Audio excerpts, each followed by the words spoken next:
All right, here we go. Yeah, we're recording.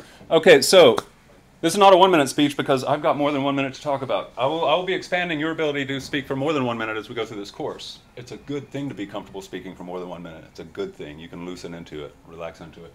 This is my thesis. Cosmology, East and West. And this is a historian, and this is a guy who is outside of both bubbles. I grew up in church. I have since become an adult, and I have looked at things from the view on high. I look down at both of them outside of both bubbles, and I compare with my eyes, not my ears, not the things I heard growing up. What I want you to do, my challenge to you, is for you to challenge me, because I want to turn this into a book. This is a draft of the ideas that I want to include in a chapter on Cosmologies, East and West, because these are the root worldviews of the two major cultures of the 21st century, and they're both interesting in their own right, but my God, when you compare them, they're fascinating. So I want you to challenge me. So as you're taking your notes, here's what I beg you to do. You think I'm wrong, you think I'm incomplete, you think I'm biased, you think I missed an important point that should be included because I'm unfair somehow, put a little star next to that point so that you remind yourself, I want to challenge Mr. Burrell on that, or qualify him, okay? So here we go. My thesis is simply this. We should change the word Far East, which is a Western label for China, Korea, and Japan, and Vietnam, the East Asian Confucian cultures. We should change the labels Far East and Far West, because they are not only geographic extremes. This is just my little hook thesis. You don't really have to. They're not only geographical extremes, but they're also cosmological ones. One is radically on the East, natural. Radically natural cosmology, radically natural worldview, and radically optimistic. The West is radically supernatural, and radically pessimistic. So not only are they on the extremes geographically of the Eurasian continent, they're also on the extremes cosmologically. You can't be any more radical.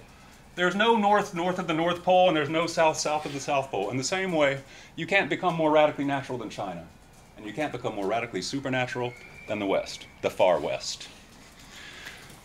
That's my thesis. I'm going to go straight down the list, and I'm going to hit just not every point, but just the ones that prove this thesis.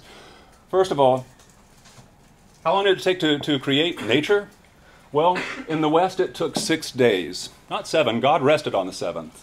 It's curious, as a side note, that God would need to rest on the 7th day because he didn't really do anything. He just said words. It wasn't hard work. Let there be light. Let there be the heavens above and the heaven below. He didn't do anything. He talked for 6 days, and things just magically, supernaturally appeared. And on the 7th day, he rested. From a Chinese point of view, that's odd. Why do you need to rest? All you did was say a few words every day, right? In any case, 6 days creation, radically miraculous stuff. Meanwhile, China, 18,000 years may not seem like a long time in the modern age, but this is a prehistoric myth. That's, in other words, 18,000 is a long, bloody time. I doubt prehistoric Chinese had numerals like billions, right? They had no need to talk billions or even millions. 18,000, a bloody long time. Radically natural. It takes a long time for mountains to form, for things to happen, for yada yada. No miracles at all. Pangu worked. He didn't say magical formulas. He worked. He dug, he chiseled, he worked every single day to create this thing. And then he died, and then natural forces took over, turning his corpse into the trees, the grass. His breath became the breeze. Hilarious, fun, and not safe for work detail. His sperm became pearls, and so forth. Not a single miracle in sight. All natural. Things do die, decompose, and matter, organic matter, is recycled into other forms. The origin of nature. Radically supernatural. There was no nature in the beginning. There was only God. There was only supernature. What's more real in the Far West? Supernature is more real than nature. God is more real than the universe. In fact, Christians take it to its most radical stage because they say that nature is going to just disappear at the end of time, and all that's left is God and heaven and hell, because Earth itself disappears. It has a beginning with the 6 days, and it has an end with the second judgment and the last judgment, and then the millennium after 1,000 years, and then boom, nature's gone. And there's just supernature again. It was created, it's going to be uncreated. What's more real? The supernatural in the far west. It's more real than nature. Let's look over here. Which came first, the chicken or the egg? The egg came first over here. In the Far East, you have yin and yang and an egg. Nature was always there. Nature was always there. The universe was always there. Within that forms the creator, a natural being called Pangu. There is nothing supernatural here. Pangu dies. Nature lives forever. Gods die. Death is a natural thing. There's nothing supernatural about dying. It's part of nature. So in the East, radically natural. Nature is first, gods die, nature lives forever, and there's nothing outside of it. There is no supernature. There's no heaven, there's no hell, there's no eternity, there is just this cosmos. What is the relationship of nature to humans? Well, we saw that Adam and Eve in the radically supernatural West are given dominion over nature. They are masters of nature. Meanwhile, in the radically natural East, humans weren't created by God. Humans are maggots well, you know, Nuwa is less interesting, but we could talk about, well, in fact, we will talk about that. In the Pangu thing, we're animals among animals. We evolved from the corpse of Pangu. We became maggots, and we lived on the host of the decomposing corpse of God. We're part of nature. We're not set apart from it.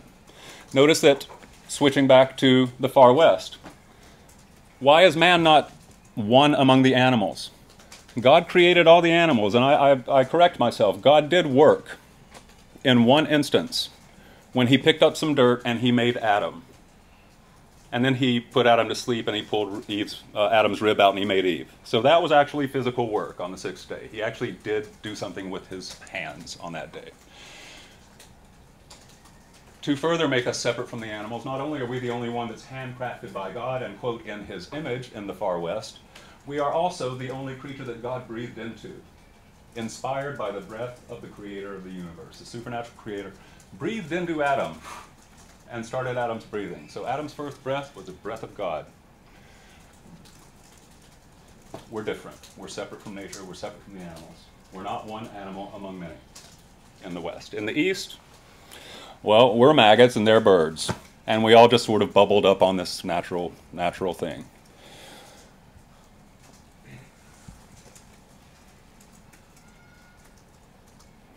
What about the meaning of natural disasters? Obviously.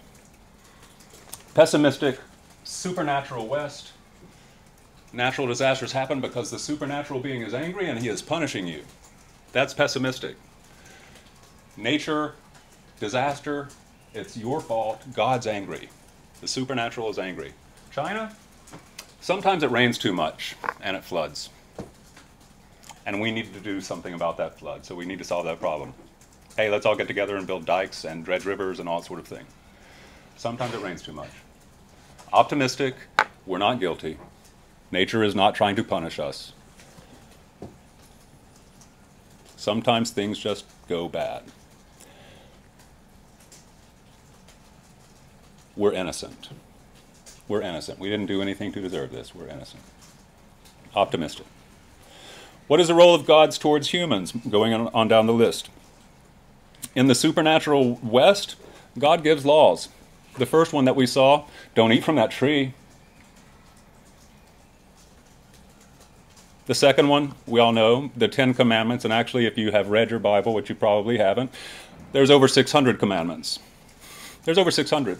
Don't eat fish and drink milk at the same meal. Don't. Don't wear shirts that have wool and cotton combined. Don't. This is the law of Moses. There are millions. There's literally over 600 thou shalt and shalt nots. The big 10 are the 10 Commandments, the Decalogue, but there are over 600 of them. God gives rules and laws, and you don't break them. You obey. You obey. God's role towards humans, I am the master, and you are the obedient servant or slave. That's why he's called Lord, after all. It's an aristocratic title. Lord, you're above me, right? I obey you, you're the authority. If we disobey, we see what happens. Punishment. You ate the apple. Not only are you going to die, your children are going to die, and their children are going to die. God's role towards humans? Growing up, I heard, God is love. Challenge me on this. God loves humans. Looking at it with my eyes instead of listening to that with my ears, or looking at it with my ears, I am sorry, but that is a very harsh punishment. I don't see how it can be avoided. You disobeyed me, so I'm going to punish you and your children and your grandchildren forever and ever because you disobeyed me. That's harsh. There's no way around it. That is a very harsh father, right? We see a second attitude of punishing. Harsh punishment. God's role towards humans. Every human in the world deserves to be drowned except for one good man and his family. Every human in the world is evil. Now, I heard that growing up, humanity became evil and they deserved to be wiped off the face of the earth. I heard that growing up. But then I thought about it and I looked at it with my eyes instead of looking at it with my ears. And what did I see? I saw an earth where every month a new baby is born. And on any given day there are grandparents and great-grandparents. And it's hard for me to picture every single one of them being evil and deserving to be wiped off the face of the earth. It's hard to picture a newborn baby on the day that the flood hit being evil and deserving annihilation. And yet, that's what we see. God's role towards humans. That's harsh. Somebody persuade me that that's love. I'm looking at it from outside the bubble. Meanwhile, over here, the radical East. God's role towards humans. Are there any rules? Pangu doesn't give any rules. Pangu, in fact, dies. He creates this thing for us, creates heaven and earth, and then he dies. And luckily, nature, uses his matter to recycle things into evolving trees, life forms, all that sort of thing. Pangu's corpse feeds us. We farm on Pangu's body, and we come from it too. By the way, the maggot thing, I've heard so many people say, oh, God, the Chinese look at themselves as so low, maggots. I have two different ways of looking at that I was hoping people would bring out. One, did anybody laugh when they saw that? Did anybody just sort of giggle at how, hilarious that origin claim is? Oh, we came from maggots on a dead God's body. Didn't you find that funny? If you didn't, I insist that it's right there begging to be laughed at. Picture grandma telling it to you on your knee. You'd be going, maggots, ooh, grandma, right? It's funny. And it's also humble. You cannot get more radically extreme than these two. We are God's special creatures. We are above everything, and that does invite arrogance. That invites arrogance. We are more special than the planet, than other people who are not chosen by God, those unbelievers. And over here, we are so unspecial, we are so humble, we're evolved from maggots. A side note, it's interesting that the word evolved just came out of my mouth, because do you think that the Chinese have any... The Chinese origin myth has no problem with evolution. Hello, we started as maggots, we're humans now. Clearly we evolved. Do you think that in China you have battles between fundamentalist creationists, there is no such thing as evolution, versus scientists? Oh, we've got all sorts of fossil records. Look at that, We used to have tails. Look at that skeleton. Wow. Carbon data. Also. Radically different civilizations. Interesting stuff.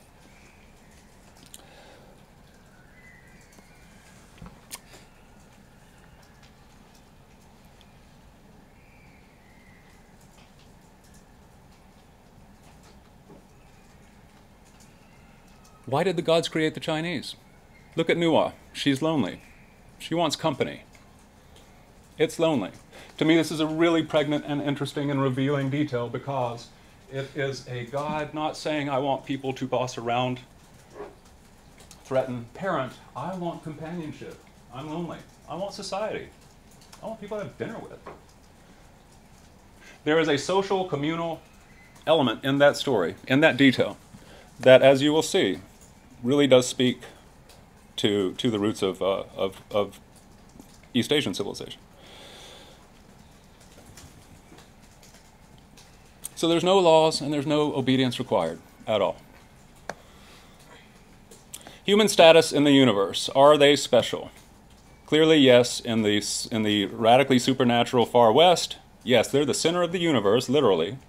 The earth was created for humans, and everything else was created around it. They're made in God's image. And so, yeah, in the far west, special. In the far east, no. We've already talked about maggots. The other possibility, blobs of clay. All right? Certainly nothing special about either one of them.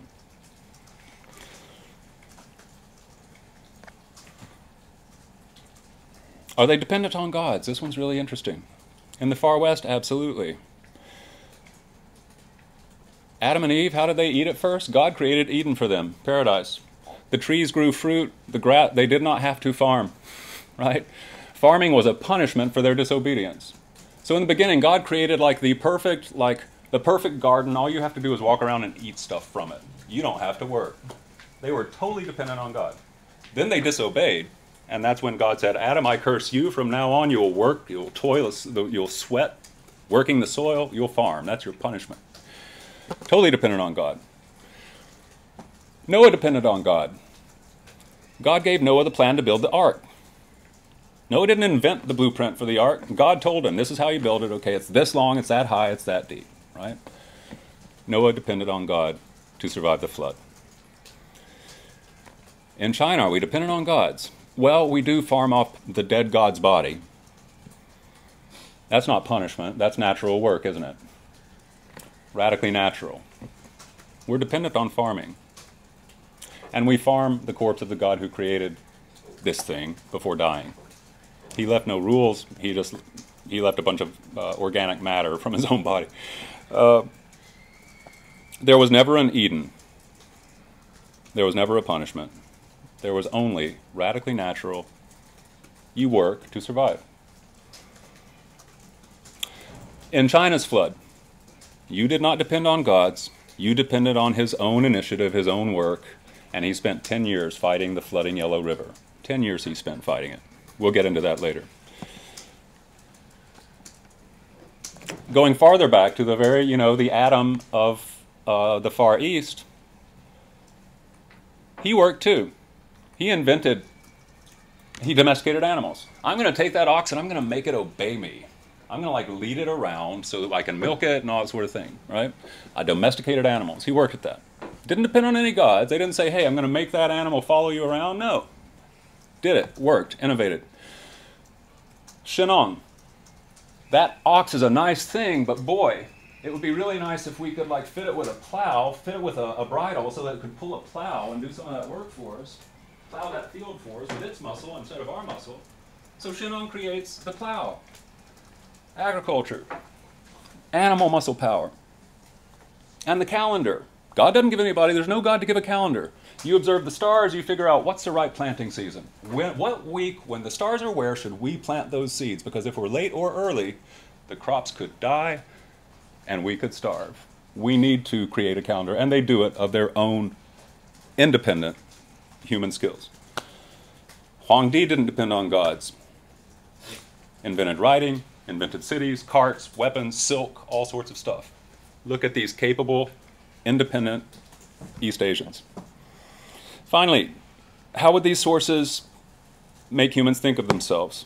It's really, really paradoxical that in the radically supernatural Far West, paradoxical. On the one hand, we're created in God's image.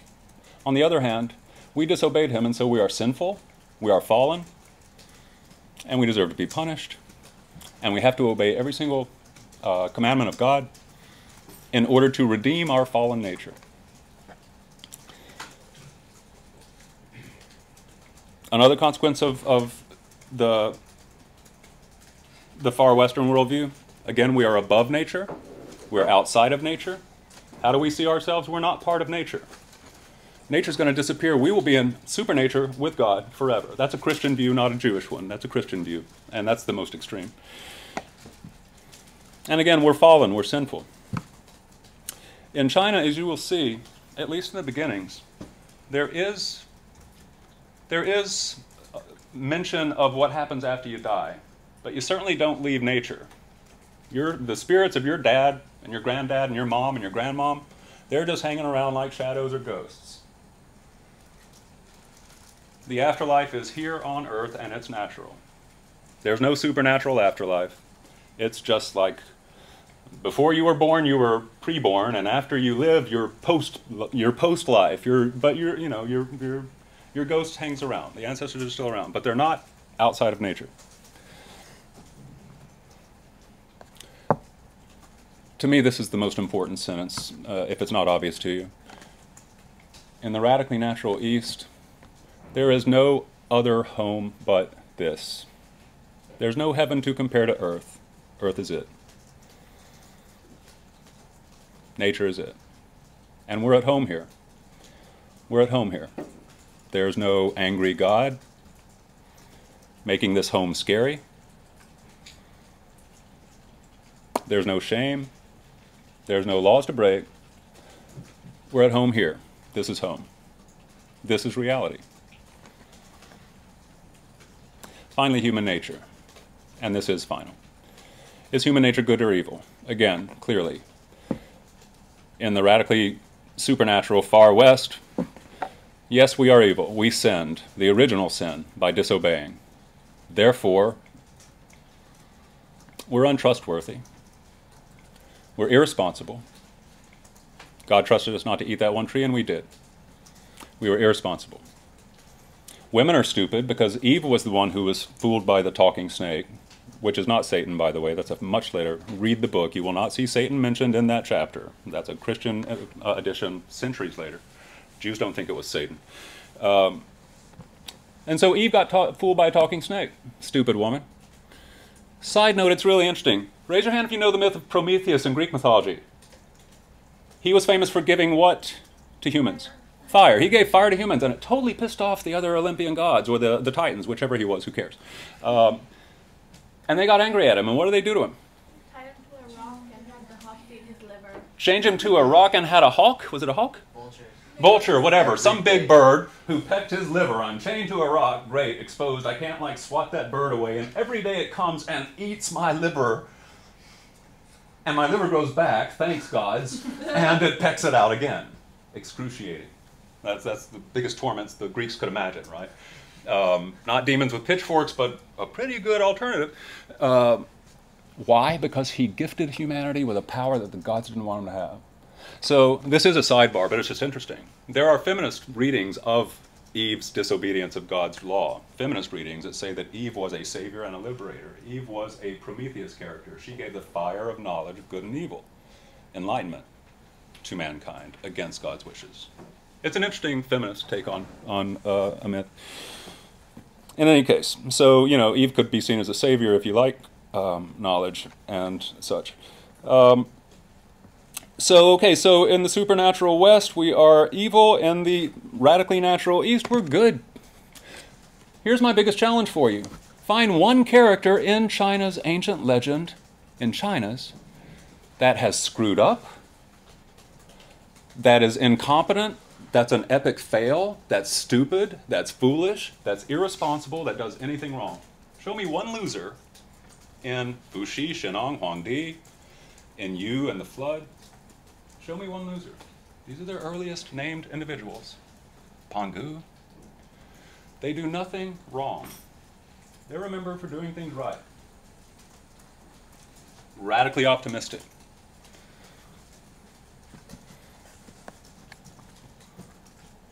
The family, the ox, the plow, the calendar, riding carts, boats, cities, weapons, government, silk, on and on. These are good people. They invent good things. And that's why we remember them. And they're good role models because they work and they invent stuff that helps everybody. Are we strong or weak? We're weak. In the radically supernatural West, we're weak. Notice, no human creates anything. Show me one human who created something in Adam and Eve or Noah. God makes everything happen there. Meanwhile, again, look at China. Strong. You fought that flood for 10 years and he did not give up. That's a long time to fight a river. All the individuals in all these legends are strong. Are we competent or are we incompetent? In the West, Far West, radically incompetent. Eve and Adam, they're wicked. Their wickedness and fallen nature is visited on every generation since, so we're incompetent too because we inherited that as a punishment from God. Clearly, I don't need to repeat how competent Fuxi, Shen Nong, Huang Di, you, and so forth are. Innocent or guilty? West, guilty. See above. East, innocent. Show me one guilty party in this so far. Show me anything that is not innocent. You've got hardworking people surviving in nature and trying to improve their lot. Radically natural and radically optimistic. Finally, wise or foolish? Again, Eve, Adam, and even Noah. Anybody know what Noah did after the flood? The one good man that God saved, you know, he violated a certain taboo after the flood. Anybody know what it was? Flood's gone, he's got his family with him, daughters. Gets drunk in a tent, and his daughters come into the tent. Go to the book of Genesis. Read it. It's there. God gets very angry. So even the best man in the West, look at him. Survive the flood, and then get drunk, and something taboo with daughters goes on.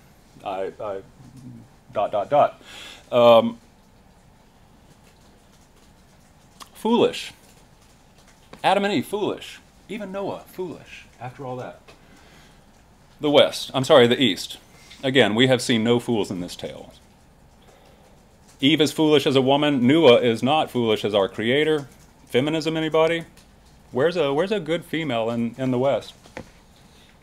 Adam is foolish. Chinese men are impressively smart inventors. Now, I have one more move to demonstrate for you. And I'm going to put this in the seeds box on the blog because I want you to practice this. This is really important. This is called thinking. What accounts for the difference between these two things? What explains the radically supernatural West and the radically natural East? The different character of these two storytelling cosmological traditions. What accounts for it? I've got one theory that I'll share with you. And it has to do with asking who wrote it. Who wrote the radically supernatural texts? Moses is said to have. Prophets. What class, social class? Were these farmers? Were these peasants? Were these kings? What class of people were the authorities in this type of knowledge? And the keepers and protectors of the Bible. What class of people? What social class? You've done this a million times. We're talking about basic social classes. Warriors? I don't think so. Scribes. Leaders and scribes. Who said what? Who said the last thing? Clergy. In other words, what's the 5-cent word for it instead of the $5 word? Clergy. The priest. The priesthoods. Hello. Who's in charge of the Bible? Who preaches from the Bible? The priests, right? In Jerusalem, you know this. David's son, Solomon, built the temple of God. Priests ran that temple. This was a priestly society. They had priests. Now, and these priests were the ones who wrote down these stories when writing started, because these priests were the representatives of God to the Jewish tribe, the Hebrew tribe. So this book comes from priests. This is a folk tale. Nuwa, Pangu, we came from maggots. There was a big egg. Giant like carved around inside of it for 18,000 years, and then he died, and then we became maggots, and yada yada. Do you think that's a story that priests made up? It's a folk tale. Who do you think made that up? Guys around the fire. Guys around the fire. Maybe storytellers. There were always storytellers. Before there were movies and TV, there were storytellers. We like stories. So there were wandering storytellers. Homer was one who went from town to town telling their stories. If the people liked their stories, they gave them wine, gave them food, gave them money, gave them gold, whatever, right? They paid them, just like we buy tickets to the movies today, right? There were always storytellers. Does not this Pangu and Nuwa stuff, particularly the Pangu, does it not have the element of just entertaining story, right? Look at all the details, right? The maggots is the perfect punchline, right? What's the difference between the priests telling stories, the purpose, of the priest telling stories versus the storyteller telling stories. What do I want to achieve if I'm a priest telling these stories of God and his laws and his punishments and all that sort of thing? Submission. Submission. Why would I want people to submit and these stories to make them submit as a priest? So I can control them. So I can control them. Control them? Is that what I want? All right, you're just obeying me. Is that what I want from you? The money. How do I get their money? Make them give money. Way to repent for their sins. Give money to repent? Yeah, and that's right. If you've ever been to any religious institution, you know that one thing that you do is you give money to keep it going, right? And that's based on believing that it needs to be kept going, and that if you don't do that, then yada yada, right? And so this is historical thinking. We ask the question, who wrote it and why? Clearly, in this, when priests write something, they have different purposes than a storyteller. A storyteller, what does he want to do? He doesn't want to control people. He doesn't want them to keep them coming back every week with their money. But what does he want? He wants to entertain, but what's his motive? I mean, maybe he is just, maybe he is just like you at the, camping with your friends, and you make up a good story, and your friends are like, maybe it did just start with, that guy's hilarious, tell that story again. Or maybe it started with, again, a professional who walked around from town to town saying, I'm here, I'm the storyteller, come sit around, and at the end said, please give money. But notice what he's not saying. If you don't, what he wants people to say is, that guy's a great storyteller. He wants he wants people to advertise for him. So when he comes to the next town, oh, we've heard about you, you're a famous storyteller, right? This is called, in fancy, academic, boring, constipated scholar talk, this is called historical thinking, critical thinking. This is called evaluating the source. The verb is to source something. We have just sourced folk tales from storytellers, or from just a cool dude sitting around the fire, with priestly sources. And we've asked, how does that actually work in society, in history? And when you do that, you're seeing with your eyes instead of your ears, and you start seeing things that are, you're not sure if they're true, but they're very interesting thoughts. I will now stop this. I will give you like 3 minutes to review your things. I hope find a few stars where you can challenge me, because I will read these, and I would so appreciate any critiques on the ideas that you have just heard, anything I left out that I should have included, any place that I'm wrong, any of that. So take 2 minutes on that. 2 or 3 minutes. Shouldn't take long. Label it clearly with a bold printed feedback underneath your notes.